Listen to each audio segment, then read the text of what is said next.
తరతరాలుగా వస్తున్న సంప్రదాయం ఏళ్ల నాటి ఆచారం అని చెప్పుకుంటే సరిపోతుందా? వాటిని కాపాడుకోవడానికి, ముందు తరాలకు అందించడానికి అప్పుడప్పుడు కఠినమైన నిర్ణయాలు కూడా తీసుకోవాల్సి ఉంటుంది. అక్కడి ట్రైబల్స్ ఇప్పుడు అలాంటి నిర్ణయమే తీసుకున్నారట. అదేంటో చూద్దాం.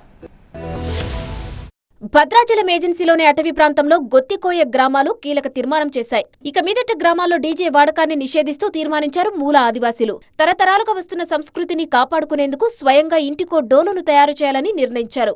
అంతేకాదు ఇక మీదట ఏ సంబరమైనా కొమ్ము డ్యాన్సులు, రేలారే నృత్యాలనే కొనసాగించాలని మూకుమ్మడిగా తీర్మానం చేశారు. ఎవరైనా తీర్మానాన్ని అతిక్రమించి డీజే సౌండ్ ను గ్రామాల్లోకి తీసుకొస్తే 2 లక్షల రూపాయల జరిమానా విధిస్తామని హెచ్చరించారు ఆదివాసీలు. ఈ సమిష్టి నిర్ణయాన్ని గిరిజన గ్రామాల్లో చాటింపు వేయించి అందరికి తెలిసేలా చేశారు.